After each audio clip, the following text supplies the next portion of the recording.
Salivary gland. The salivary glands in mammals are exocrine glands that produce saliva through a system of ducts. Humans have three paired major salivary glands: parotid, submandibular, and sublingual, as well as hundreds of minor salivary glands. Salivary glands can be classified as serous, mucous, or seromucous mixed. In serous secretions, the main type of protein secreted is alpha-amylase, an enzyme that breaks down starch into maltose and glucose, whereas in mucous secretions, the main protein secreted is mucin, which acts as a lubricant. In humans, 1200 to 1500 ml of saliva are produced every day. The secretion of saliva, salivation, is mediated by parasympathetic stimulation. Acetylcholine is the active neurotransmitter and binds to muscarinic receptors in the glands, leading to increased salivation. A proposed fourth pair of salivary glands, the tubercle glands, were first identified in 2020. They are named for their location, being positioned in front of and over the torus tubarius. However, this finding from one study is yet to be confirmed. Structure.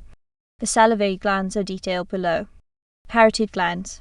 The two parotid glands are major salivary glands wrapped around the mandibular ramus in humans. These are largest of the salivary glands, secreting saliva to facilitate mastication and swallowing, and amylase to begin the digestion of starches. It is the serous type of gland which secretes alpha-amylase, also known as ptyalin. It enters the oral cavity via the parotid duct. The glands are located posterior to the mandibular ramus and anterior to the mastoid process of the temporal bone. They are clinically relevant in dissections of facial nerve branches while exposing the different lobes, since any iatrogenic lesion will result in either loss of action or strength of muscles involved in facial expression. They produce 20% of the total salivary content in the oral cavity. Mumps is a viral infection caused by infection in the parotid gland. Submandibular glands. The submandibular glands, previously known as submaxillary glands, are a pair of major salivary glands located beneath the lower jaws, superior to the digastric muscles. The secretion produced is a mixture of both serous fluid and mucus, and enters the oral cavity via the submandibular duct or Wharton duct. Around 70% of saliva in the oral cavity is produced by the submandibular glands, though they are much smaller than the parotid glands. This gland can usually be felt via palpation of the neck, as it is in the superficial cervical region and feels like a rounded ball. It is located about 2 fingers above the Adam's apple laryngeal prominence and about 2 inches apart under the chin. Sublingual glands. The sublingual glands are a pair of major salivary glands located inferior to the tongue, anterior to the submandibular glands. The secretion produced is mainly mucus in nature, but it is categorized as a mixed gland. Unlike the other two major glands, the ductal system of the sublingual glands does not have intercalated ducts and usually does not have striated ducts either, so saliva exits directly from 8-20 excretory ducts known as the Rivenous ducts. About 5% of saliva entering the oral cavity comes from these glands. Tubercle salivary glands. The tubercle glands are suggested as a fourth pair of salivary glands situated posteriorly in the nasopharynx and nasal cavity, predominantly with mucous glands, and its ducts opening into the dorsolateral pharyngeal wall. The glands were unknown until September 2020, when they were discovered by a group of Dutch scientists using with prostate-specific membrane antigen PET-CT. This discovery may explain mouth dryness after radiotherapy despite the avoidance of the 3 major glands. However, these findings from just one study need to be confirmed. On the other hand, an interdisciplinary group of scientists disagree with this new discovery. They believe that an accumulation of minor salivary glands has been described. Minor salivary glands. Around 800 to 1,000 minor salivary glands are located throughout the oral cavity within the submucosa of the oral mucosa in the tissue of the buccal, labial, and lingual mucosa, the soft palate, the lateral parts of the hard palate, and the floor of the mouth or between muscle fibers of the tongue. They are 1 to 2 mm in diameter, and unlike the major glands, they are not encapsulated by connective tissue, only surrounded by it. The gland is usually a number of acini connected in a tiny lobule. A minor salivary gland may have a common excretory duct with another gland, or may have its own excretory duct. Their secretion is mainly mucous in nature and have many functions such as coating the oral cavity with saliva. Problems with dentures are sometimes associated with minor salivary glands if dry mouth is present. The minor salivary glands are innervated by the 7th cranial or facial nerve. Von Ebner's glands. Von Ebner's glands are found in a trough circling the circumvallate papillae on the dorsal surface of the tongue near the terminal sulcus. They secrete a purely serous fluid that begins lipid hydrolysis. They also facilitate the perception of taste through secretion of digestive enzymes and proteins. The arrangement of these glands around the circumvallate papillae provides a continuous flow of fluid over the great number of taste buds lining the sides of the papillae and is important for dissolving the food particles to be tasted. Nerve supply. Salivary glands are innervated, either directly or indirectly, by the parasympathetic and sympathetic arms of the autonomic nervous system. Parasympathetic stimulation evokes a copious flow of saliva. Parasympathetic innervation to the salivary glands is carried via cranial nerves. The parotid gland receives its parasympathetic input from the glossopharyngeal nerve CN Roman 9 via the otic ganglion, while the submandibular and sublingual glands receive their parasympathetic input from the facial nerve CN Roman 7 via the submandibular ganglion. These nerves release acetylcholine and substance P, which activate the IP3 and DAG pathways respectively.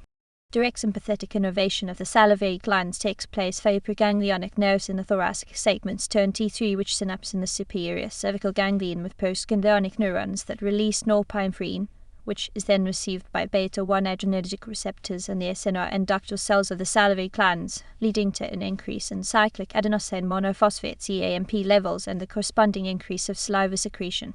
Note that in this regard both parasympathetic and sympathetic stimuli result in an increase in salivary gland secretions. The difference lies in the composition of the saliva. One sympathetic stimulus results particularly in the increase of amylase secretion, which is produced by serous glands. The sympathetic nervous system also affects salivary gland secretions indirectly by innervating the blood vessels that supply the glands, resulting in vasoconstriction through the activation of alpha-1 adrenergic receptors, lessening the saliva's water content. Microanatomy.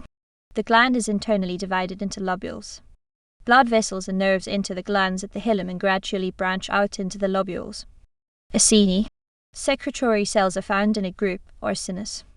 Each acinus is located at the terminal part of the gland connected to the ductal system, with many acini within each lobule of the gland. Each acinus consists of a single layer of cuboidal epithelial cells surrounding a lumen, a central opening where the saliva is deposited after being produced by the secretory cells. The three forms of acini are classified in terms of the type of epithelial cell present and the secretory product being produced: serous, mucoserous, and mucus. Ducts. In the duct system, the lumina are formed by intercalated ducts, which in turn join to form striated ducts. These drain into ducts situated between the lobes of the gland called interlobar ducts or secretory ducts. These are found on most major and minor glands, exception may be the sublingual gland. All of the human salivary glands terminate in the mouth, where the saliva proceeds to aid in digestion.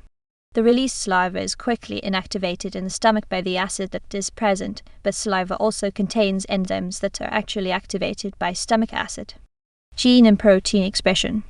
About 20,000 protein-coding genes are expressed in human cells, and 60% of these genes are expressed in normal, adult salivary gland.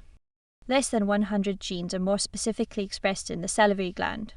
The salivary gland-specific genes are mainly genes that encode for secreted proteins, and compared to other organs in the human body, the salivary gland has the highest fraction of secreted genes. The heterogeneous family of proline-rich human salivary glycoproteins, such as PR-BON and PR-HON, are salivary gland-specific proteins with highest level of expression. Examples of other specifically expressed proteins include the digestive amylase enzyme EM-YONA, the mucin MUC7 and staphyrin, all of major importance for specific characteristics of saliva. Aging.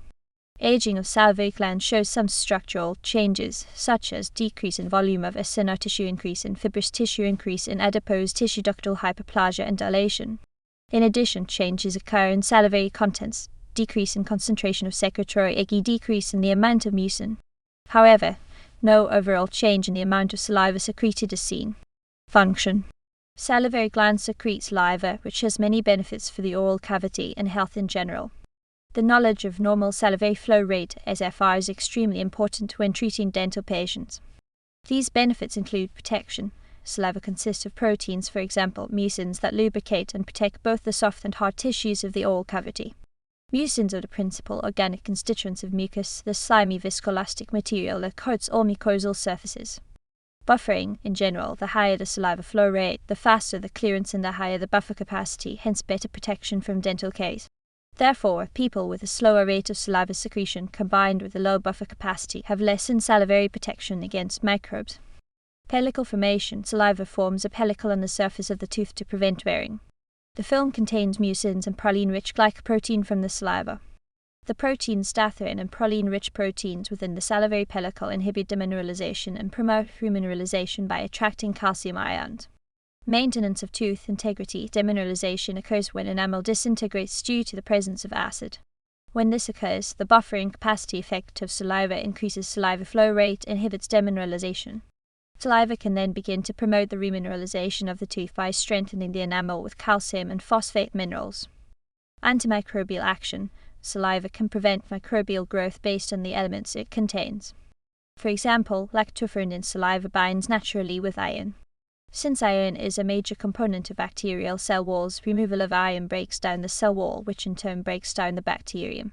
Antimicrobial peptides such as histidines inhibit the growth of Candida albicans and Streptococcus mutans. Salivary immunoglobulin serves to aggregate oral bacteria such as south mutans and prevent the formation of dental plaque. Tissue repair. Saliva can encourage soft tissue repair by decreasing clotting time and increasing wound contraction. Digestion. Saliva contains amylase, which hydrolyzes starch into glucose, maltose, and dextrin. As a result, saliva allows some digestion to occur before the food reaches the stomach. Taste. Saliva acts as a solvent in which solid particles can dissolve and enter the taste buds through oral mucosa located in the tongue. These taste buds are found within foliate and circumvallate papillae, where minor salivary glands secrete saliva.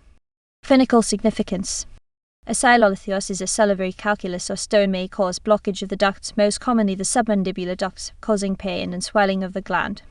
Salivary gland dysfunction refers to either xerostomia, the symptom of dry mouth, or salivary gland hyperfunction, reduced production of saliva. It is associated with significant impairment of quality of life.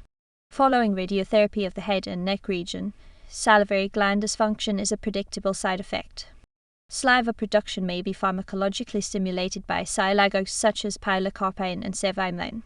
It can also be suppressed by so-called antisialagogues such as tricyclic antidepressants, serous, antihypertensives, and polypharmacy.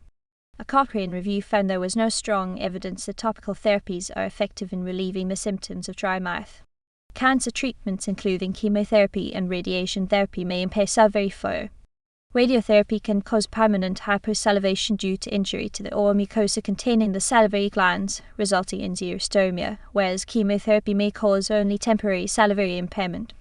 Furthermore, surgical removal because of benign or malignant lesions may also impair function.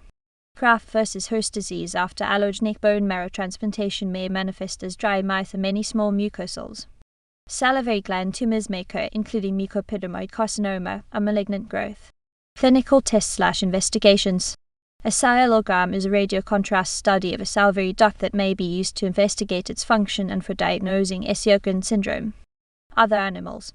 The salivary glands of some species are modified to produce proteins. Salivary amylase is found in many bird and mammal species, including humans, as noted above. Furthermore, the venom glands of venomous snakes, Gila monsters, and some shrews are actually modified salivary glands. In other organisms such as insects, salivary glands are often used to produce biologically important proteins such as silk or glues, whilst fly salivary glands contain polytene chromosomes that have been useful in genetic research.